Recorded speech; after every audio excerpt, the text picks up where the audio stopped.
Hello students, कैसे हैं आप सभी। आशा करती हूँ कि आप सभी स्वस्थ होंगे और पूरे ज़ोरों शोरों से अपनी तैयारियों में लगे हुए होंगे। तो जैसा कि हमने लास्ट वीडियो में बात की थी कि अभी हम अपनी आने वाली वीडियोस में आरएएस प्री से जुड़े हुए जो इकोनॉमिक्स के आपके टॉपिक हैं उनके बारे में चर्चा करेंगे। लास्ट वीडियो में हमने ये पढ़ा था कि आरएएस प्री में इकोनॉमिक्स के आपका जो सिलेबस है उसको दो पार्ट में डिवाइड किया गया है। सबसे पहले आपकी इंडियन इकोनॉमी, जिसमें भारतीय अर्थव्यवस्था से जुड़े हुए सभी टॉपिक के बारे में बताया गया है।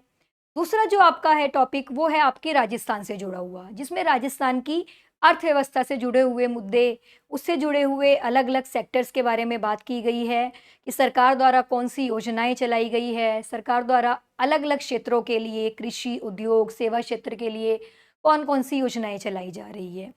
तो जैसा लास्ट क्लास में बात की गई थी कि हम इस वीडियोज़ में जो भी अपनी आने वाली वीडियोज़ हैं, उनमें हम ये कोशिश करने वाले हैं कि कैसे हम अपनी इकोनॉमिक्स को, कैसे अर्थशास्त्र के इस विषय को और ईज़ी तरीके से और सरल तरीके से समझेंगे।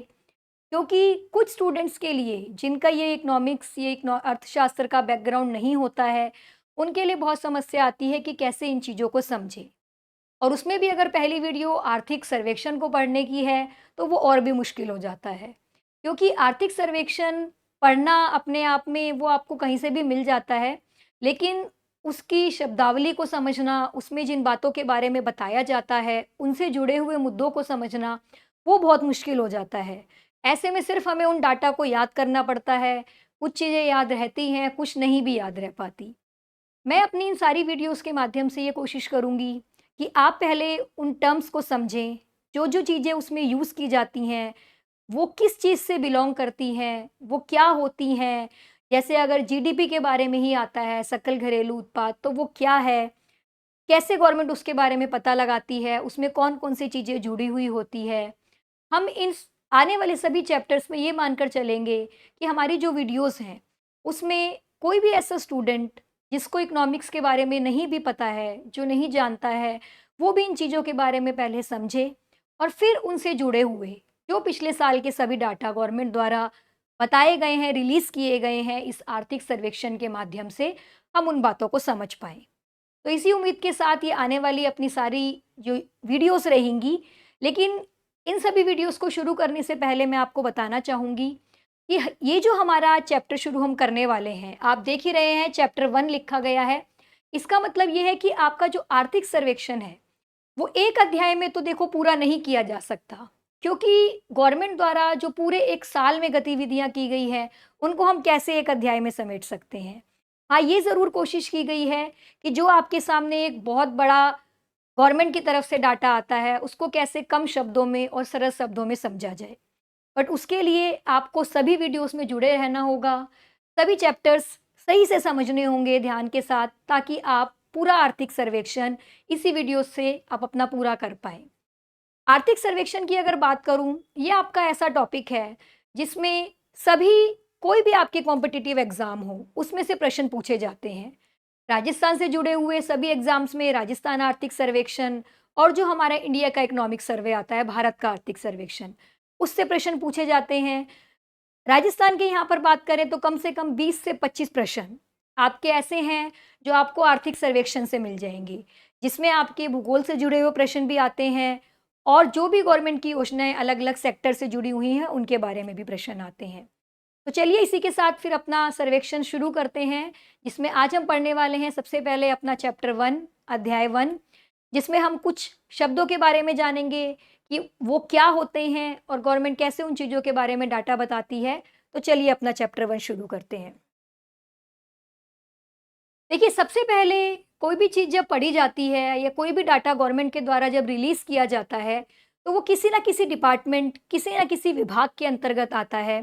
तो आज पहले हम यही समझने वाले हैं कि हमारा जो आर्थिक सर्वेक्षण है, राजस्थान में जो आर्थिक सर्वेक्षण है, वो किस विभाग, किस निदेशालय द्वारा जारी किया जाता है। तो जैसा कि आप देख रहे हैं, हमारा आर्थिक सर्वेक्षण, राजस्थान में आर्थिक सर्वेक्षण सांख्यिकी विभाग, आर्थिक एवं सांख्यिकी निदेशालय द्वारा जारी किए जाता है। ये आर्थिक और सांख्यिकी निदेशालय एक डिपार्टमेंट है जिसके अंदर सांख्यिकी विभाग बनाया गया है। उस सांख्यिकी विभाग के अगर राजस्थान में मैं बात करूँ, जो मंत्री हैं एट प्रेज़ेंट, जो वर्तमान में मंत्री हैं, वो है श्री गोविंद राम मेघवाल जी, जिनके बारे में आप जानते हैं कि वो कैबिनेट मंत्री भी हैं। तो ये चीज़ आपको पता होनी चाहिए कि जब हम आर्थिक सर्वेक्षण की बात करते हैं, तो वो किस विभाग द्वारा जारी किए जाता है, कौन उनके मंत्री हैं। तो राजस्थान में ये विभाग दिया गया है, ये काम दिया गया है सांख्यिकी विभाग, आर्थिक एवं सांख्यिकी निदेशालय को, जिनके मंत्री हैं गोविंद राम मेघवाल, जो कि कैबिनेट मंत्री हैं। अगली बात करते हैं आर्थिक समीक्षा की। तो आर्थिक समीक्षा, जैसे मैं बार-बार आपको बोल रही हूँ कि पिछले 1 साल में गवर्नमेंट के द्वारा किए गए कार्यों के बारे में बताया जाता है। अब ये 1 साल कैसे निकाला जाता है? तो जैसे हम अपना गवर्नमेंट के अंदर जो हमारा फाइनेंशियल ईयर, वित्तीय वर्ष जिसको माना जाता है, 1 अप्रैल से लेकर 31 मार्च तक, यहाँ पर भी जब सरकार द्वारा आर्थिक समीक्षा पेश की जाती है, तो उसमें आपके 1 अप्रैल से लेकर 31 मार्च तक जो भी योजनाएँ चलाई गई, जो भी गवर्नमेंट के द्वारा स्कीम लाई गई, उनके बारे में बताया जाता है, या गवर्नमेंट ने कहाँ कितना बजट खर्चा किया, कितनी चीज़ों के ऊपर हमारा अमाउंट लगाया गया, उनके बारे में बताया जाता है।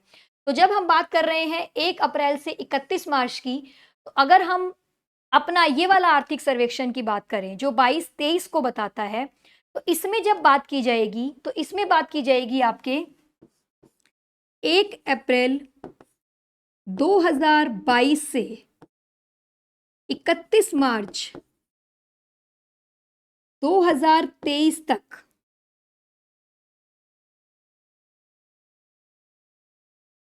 इसमें बात की जाएगी आपके 1 अप्रैल 2022 से लेकर 31 मार्च 2023 तक सरकार ने जितने भी काम किए हैं, जितनी भी स्कीम्स लेकर आई है गवर्नमेंट, उनके बारे में बताया जाएगा कि सरकार ने क्या-क्या काम किए हैं, किन-किन चीज़ों के ऊपर खर्चा किया गया है और बाकी सारी बातें।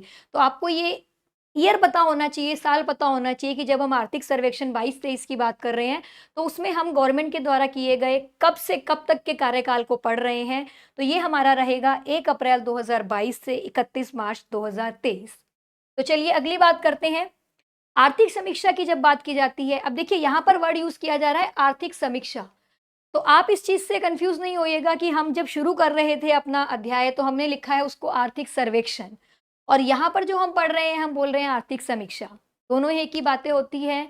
कई बार इसको आर्थिक समीक्षा के नाम से आप पाएँगे, कई बार आर्थिक सर्वेक्षण के नाम से।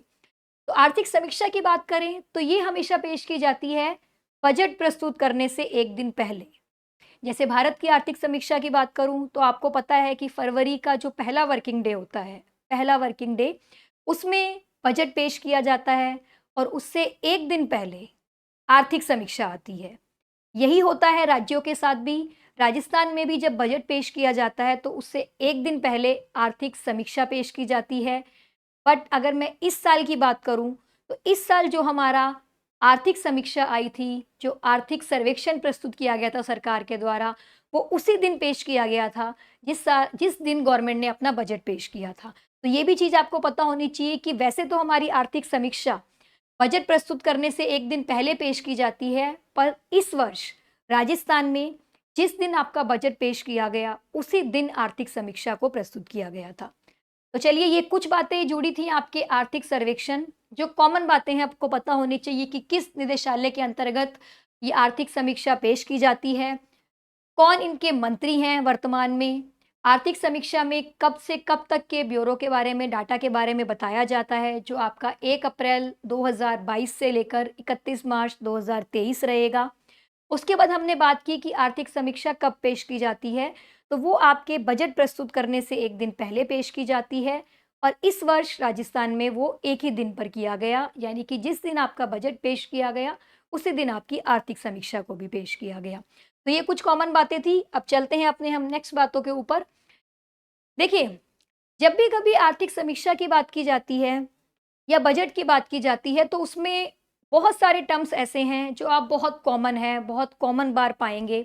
इसमें सबसे कॉमन चीज़ जो आपके सामने आती है, वो आती है सकल राज्य घरेलू उत्पाद, यानी कि जीएसडीपी। जीएसडीपी को समझने से पहले, हम उससे पहले समझेंगे जीडीपी के बारे में। तो देखिए,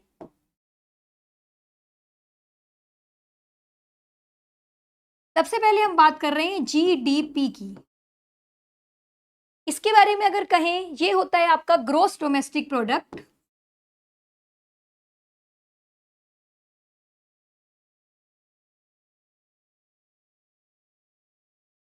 यानी कि इसको बोला जाता है सकल घरेलू उत्पाद। अब देखिए, ग्रॉस डोमेस्टिक प्रोडक्ट का मतलब क्या है सकल घरेलू उत्पाद का?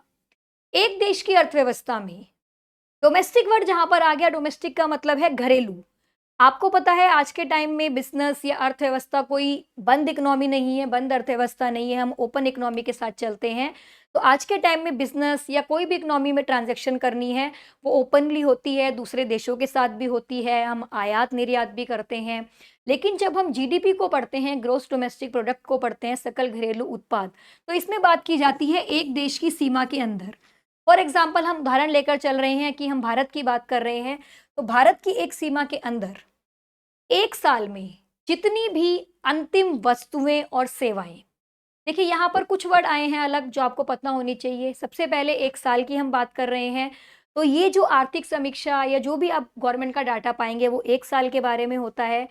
जीडीपी के बारे में जब भी इंफॉर्मेशन आती है तो वो भी आपके एक साल के बारे में आती है।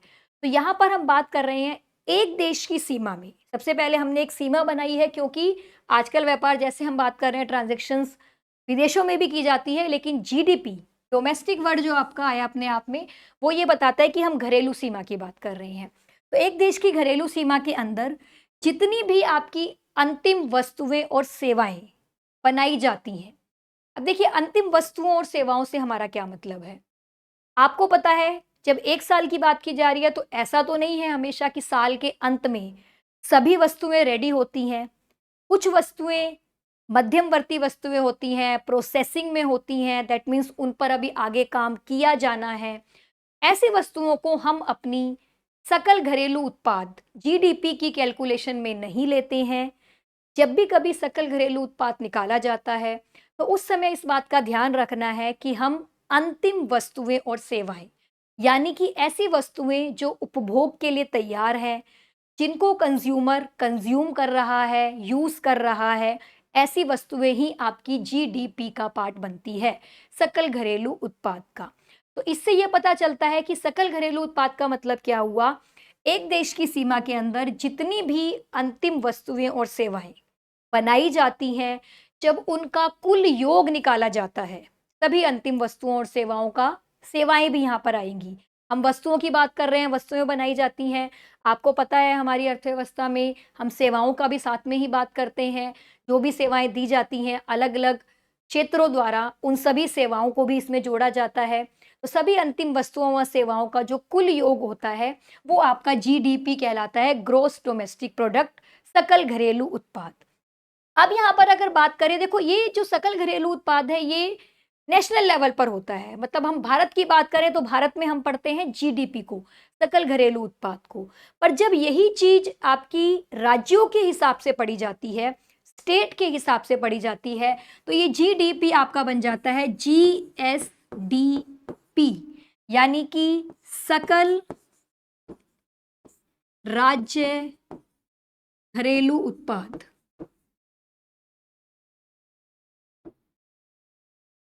देखिए इसमें फ़र्क क्या है, इसमें ये वर्ड आया है आपका स्टेट। ये हम जीडीपी पढ़ रहे थे, सकल घरेलू उत्पाद, यहाँ पर हम पढ़ रहे हैं सकल राज्य घरेलू उत्पाद। यानी कि सिर्फ इतना सा मतलब समझना है, जब एक राज्य की सीमा के अंदर, यहाँ पर अब राज्य वर्ड आ जाएगा, जब एक राज्य की सीमा के अंदर एक साल में जितनी भी अंतिम वस्तुएं और सेवाएं बनाई जाती हैं, जब उनका योग किया जाता है, तो उनका ही कुल योग आपका सकल राज्य घरेलू उत्पाद जीएसडीपी कहलाता है। अब इसी के साथ देखिए, यहाँ पर आपकी सकल राज्य घरेलू उत्पाद समझ आ गया होगा अब आपको, यहाँ पर इसके बारे में बताया भी गया है। एक राज्य में एक साल में, एक साल का ही हम निकालते हैं, मैंने बताया आपको, एक साल में सभी अंतिम वस्तुओं व सेवाओं का कुल योग निकालना है हमें। जितने भी हमारे सेक्टर होते हैं, हमें पता है हमारी इकोनॉमी में 3 सेक्टर में डिवाइड किया गया है। प्राथमिक क्षेत्र कृषि से जुड़े हुए, द्वितीयक क्षेत्र जो औद्योगिक क्षेत्रों से जुड़े हुए होते हैं, और तृतीयक क्षेत्र यानी कि सेवा क्षेत्र से जुड़े हुए। सभी क्षेत्रों से जितना भी हमारा उत्पादन होता है, जितनी भी सेवाएं हम प्रस्तुत करते हैं, उन सभी का जब कुल योग निकाला जाता है, तो वो आपका आ जाता है सकल राज्य घरेलू उत्पाद। जब इसको नेशनल लेवल पर पूरे इकोनॉमी के बेसिस पर निकालते हो तो वो सकल घरेलू उत्पाद हो जाता है। जब अलग-अलग राज्यों के आधार पर आता है तो ये आपका सकल राज्य घरेलू उत्पाद आ जाता है। ये बात हुई जीएसडीपी की। अब देखिए अगली बात करते हैं एनएसडीपी, शुद्ध राज्य घरेलू उत्पाद। अब ये क्या है?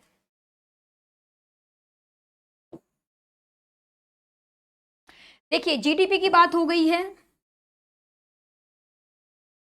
अब बात करेंगे अपनी सकल शुद्ध राज्य घरेलू उत्पाद। वही बात है, राज्य की बात करने से पहले पहले हम एनडीपी के बारे में बात करेंगे।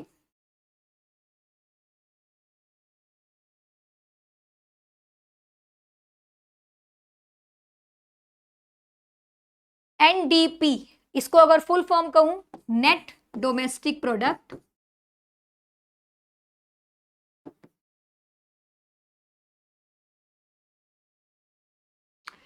यानी कि ये आपका बन जाता है, वो सकल था, ये बन जाता है शुद्ध घरेलू उत्पाद।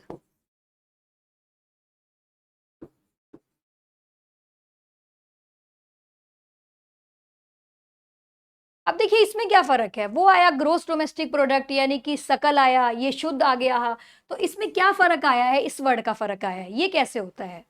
देखिए हम बात कर रहे थे सकल घरेलू उत्पाद के अंदर कि एक देश में, एक देश की सीमा में जितनी भी अंतिम वस्तुएं और सेवाएं बनती हैं उनका योग की हमने बात की। लेकिन आप सभी जानते हैं कि जब कभी वस्तुएं बन रही हैं तो उनको बनाने में कुछ खर्चा भी आता है। उनको बनाते समय बहुत सारी ऐसी संपत्तियां, ऐसी एसेट्स होती हैं जिनके मूल्य में भी कमी आती है। तो जब हम शुद्ध की बात कर रहे हैं, शुद्ध घरेलू उत्पाद निकालने की, तो इस समय हम बात कर रहे हैं हमारी जो सकल उत्पाद आया है, जितनी भी अंतिम वस्तुएं और सेवाएं हमने जोड़ी है, उसमें से जितना भी हमारा मूल्य ह्रास हुआ है, डेप्रिसिएशन एक वर्ड आता है कि जितनी भी हमारे पास, क्योंकि एसेट्स हमारे पास पड़ी होती हैं, उनको यूज करके ही हमने कुछ ना कुछ वस्तुएं या सेवाएं दी होंगी। तो पूरे साल में जब हम वस्तुओं और सेवाओं को बेचकर या उनको उत्पादन करके कुछ कमा रहे हैं तो हमने कुछ अपना एक्सपेंसेस भी लगाया होगा। हमारी जो एसेट्स है, संपत्तियां हैं, उनकी वैल्यू में कुछ कमी भी आती है, जिनको डेप्रिसिएशन या मूल्यह्रास कहा जाता है। तो शुद्ध घरेलू उत्पाद निकालने के लिए हम क्या करते हैं? शुद्ध घरेलू उत्पाद आपका होता है जब आपके पास सकल घरेलू उत्पाद आ जाता है, यानी कि आपका जीडीपी। और अगर मैं राज्यों के लिए बात करूं तो यहां पर अभी हमने बात की कि पूरे लेवल पर वो जीडीपी होता है और राज्यों के लिए वो जीएसडीपी होता है। जब इस जीएसडीपी में से हम आपका डेप्रिसिएशन यानी कि मूल्यह्रास, जब ये घटा देते हैं तो आपके पास जो निकल कर सामने आएगा वो आएगा आपका शुद्ध राज्य घरेलू उत्पाद।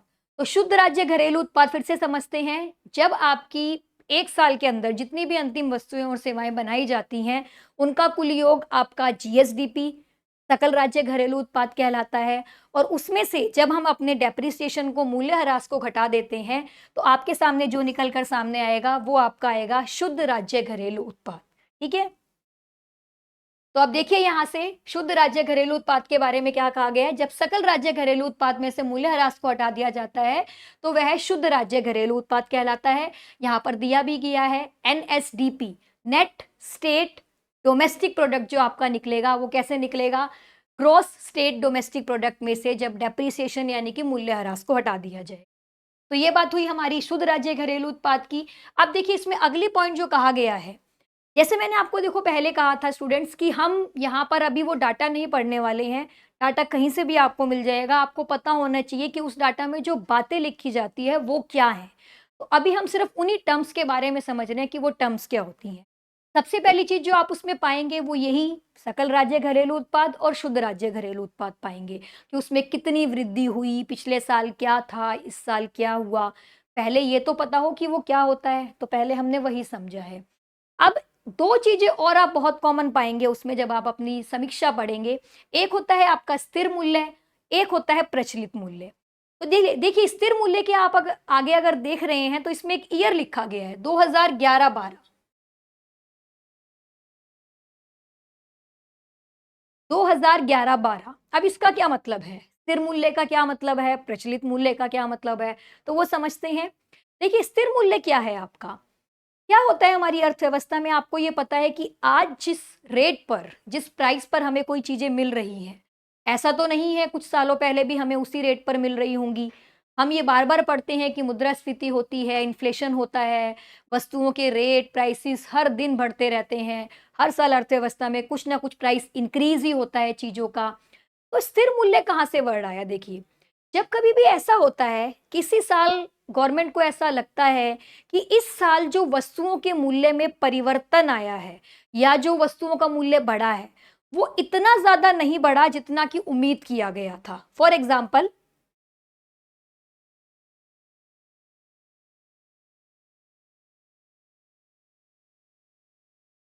हम अगर यहीं पर बात करते हैं,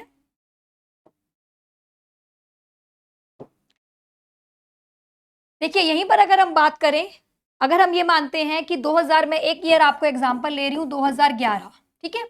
2011-12 में क्या हुआ है, कोई वस्तु है जिसका प्राइस ₹100 था और जब हमने ये पाया उस पूरे साल में उस वस्तु के प्राइस के बारे में देखा गया कि उस वस्तु का प्राइस कितना बढ़ा या कितना कम हुआ, तो हमने क्या पाया कि वस्तु का प्राइस अगर ₹100 था स्टार्टिंग में, तो या तो कभी 90 हो गया या 95 हो गया या बढ़ भी सकता है तो 105।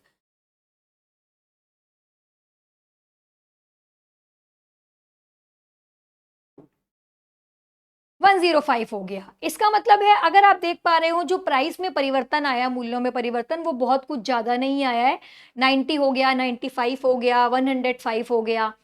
तो जब भी कभी सरकार के पास ऐसा कोई साल आता है, जिस साल आपके जो मूल्य हैं, उसमें परिवर्तन बहुत ज़्यादा नहीं हुआ होता, आस-पास ही परिवर्तन हुआ है, ऐसे साल को, ऐसा जो आपका वर्ष आता है, उस वर्ष को आधार वर्ष मान लिया जाता है, उस वर्ष को बेस ईयर मान लिया जाता है। क्या होता है ये बेस ईयर? ये बेस ईयर अब वो साल होता है, जिस साल से तुलना करके अब आने वाले सालों में जो भी वस्तुएं व सेवाओं की कीमतें होंगी, उनकी तुलना की जाती है। तुलना ये की जाती है कि ये जो हमारा आधार वर्ष गया 2011-12, इस साल उस वस्तु की जो कीमत थी और आज जिस साल के बारे में हम समीक्षा पढ़ रहे हैं या अपना डाटा निकाल रहे हैं, उस साल जो उस वस्तु की कीमत है, उसमें कितना परिवर्तन आया। तो इसीलिए ऐसा होता है, आप कहीं पर भी पाएँगे जब ये डाटा अपना शुद्ध राज्य घरेलू उत्पाद या सकल राज्य घरेलू उत्पाद के बारे में, तो ये हमेशा 2 मूल्यों के आधार पर निकाला जाता है आपका। एक आपका स्थिर मूल्य जिसको बेस ईयर भी कहा जाता है, एक आपका प्रचलित मूल्य। तो स्थिर मूल्य की पहले मैं बात कर रही हूँ, तो जब किसी वित्त वर्ष में वस्तुओं और सेवाओं की कीमतों में बहुत अधिक परिवर्तन, जैसे हमने अभी ₹100 का एग्ज़ाम्पल दिया कि या तो वस्तु की कीमत 100 से 105 हुई है, 110, 90, 95 आस-पास जब रहती है, उस साल को, उस साल के सभी वस्तुओं के मूल्य को स्थिर मूल्य पर मान लिया जाता है, जिसे आधार वर्ष भी कहा जाता है और उस आधार वर्ष के आधार पर, बेसिस पर आज के टाइम में या जिस भी समय डाटा इकट्ठा किया जाता है, उनसे उन वस्तुओं की तुलना की जाती है। तो हमारा जो बेस ईयर अभी चल रहा है, वो 2011-12 है।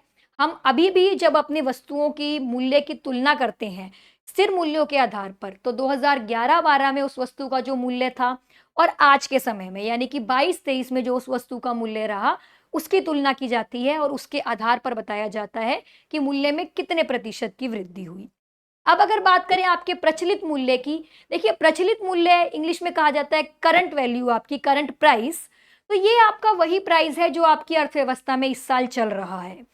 कई बार मार्केट प्राइस के नाम से भी बोल देते हैं। वैसे इसको कहा जाता है कि जिस वित्त वर्ष की समीक्षा की जा रही है, जैसे कि हमारे लिए 22-23 है, तो 1 अप्रैल 22 से लेकर 31 मार्च 23 के बीच में उस वस्तु या उस सेवा की कीमतें जो भी रही हैं आपकी, वो प्रचलित मूल्य पर कहलाती हैं। तो ये आपका करंट प्राइस से रिलेटेड है और स्थिर मूल्य आपका बेस ईयर यानी कि आधार वर्ष से रिलेटेड है। तो आई होप आपको स्थिर मूल्य, प्रचलित मूल्य क्लियर हो गया होगा। तो इस स्लाइड में हमने अपनी पहले जीएसडीपी की बात की है, आपकी सकल राज्य घरेलू उत्पाद की एक राज्य की, क्योंकि हम यहाँ पर स्टेट पढ़ रहे हैं, सकल राज्य के बारे में पढ़ रहे हैं। तो एक राज्य की सीमा में जितनी भी अंतिम वस्तुएं और सेवाएं बनाई जाती हैं, उनका जो कुल योग आता है आपका, वो जीएसडीपी सकल राज्य घरेलू उत्पाद कहलाता है।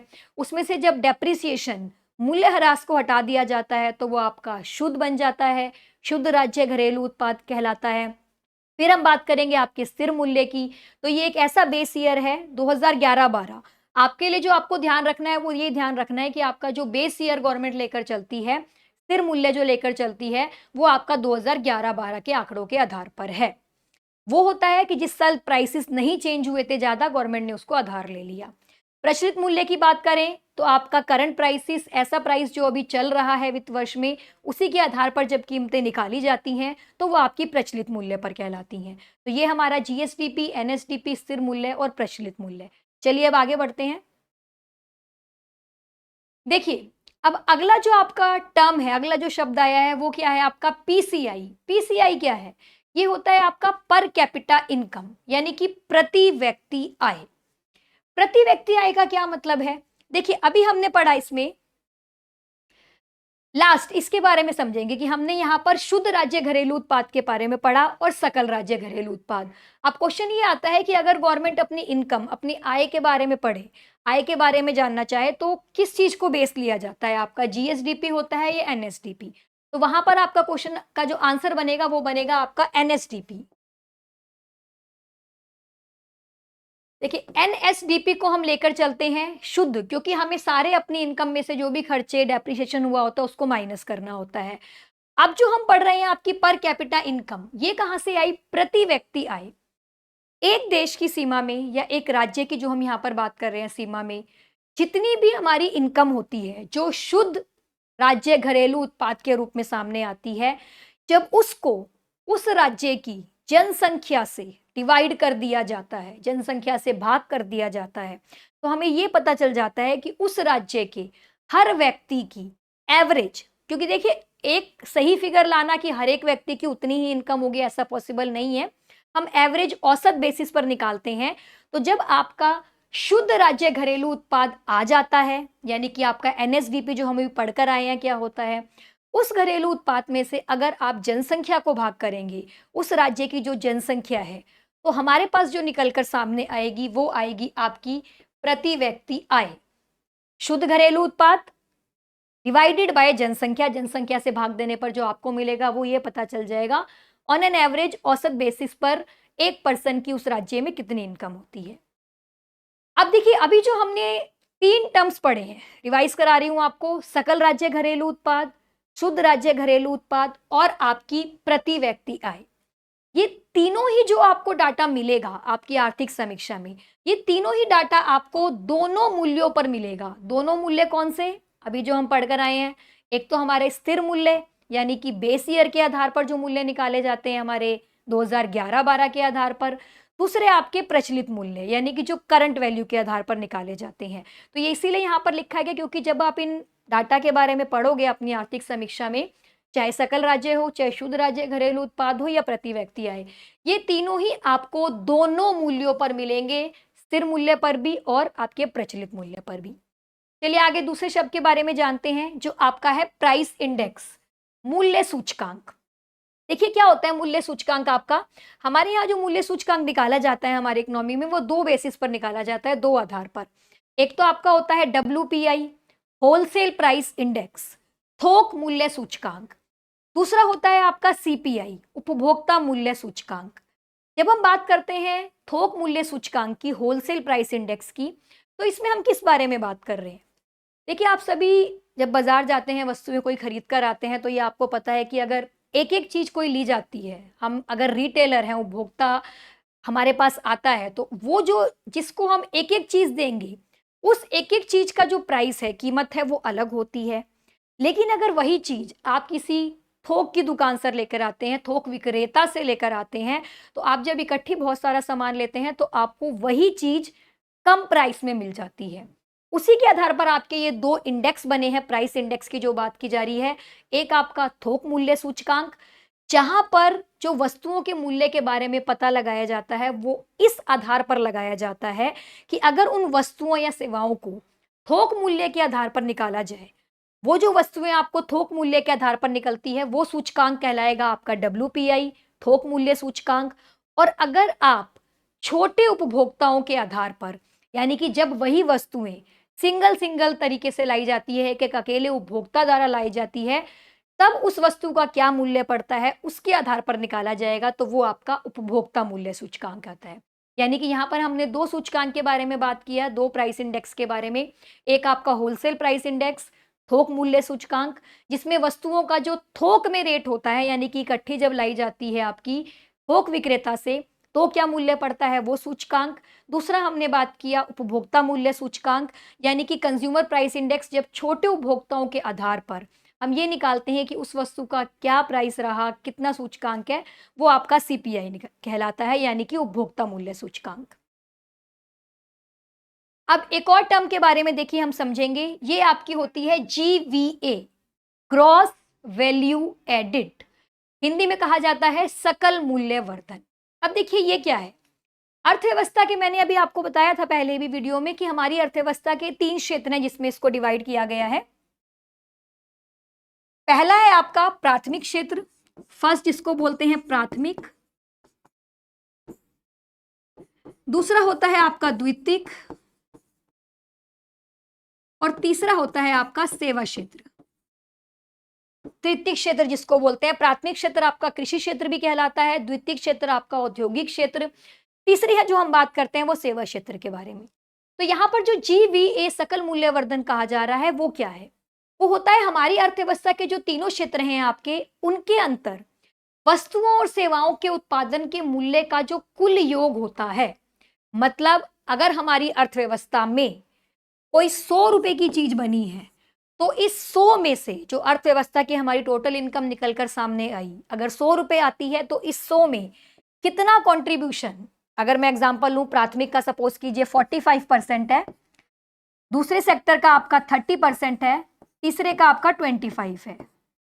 तो इसका मतलब जीवीए क्या बता रहा है, जीवीए ये बता रहा है कृषि क्षेत्र से, प्राथमिक क्षेत्र से हमें 45% का कंट्रीब्यूशन मिला है, द्वितीयक क्षेत्र से हमें 30% का कंट्रीब्यूशन मिला है, और तृतीयक क्षेत्र से यानी कि सेवा क्षेत्र जिसको हम कहते हैं, उससे हमें 25% का कंट्रीब्यूशन मिला है।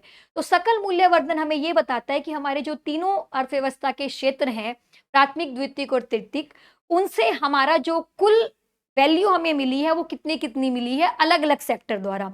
इसमें सेक्टर वाइज आपको डाटा मिलेगा, प्राथमिक क्षेत्र से हमें इतना कंट्रीब्यूशन मिला है, द्वितीयक से इतना मिला, तृतीयक से इतना मिला, और ये भी आपका अलग अलग आधार पर आता है, राज्यों के आधार पर इसको अलग निकाला जाता है कि राज्य में इस क्षेत्र का कितना कंट्रीब्यूशन रहा, और जब हम पूरे भारत के आधार पर निकालते हैं इंडिया के, तो वो अलग तरीके से आता है। तो ये आपका सकल मूल्यवर्धन हुआ, जिसमें हम अलग अलग सेक्टर्स के बारे में पढ़ेंगे।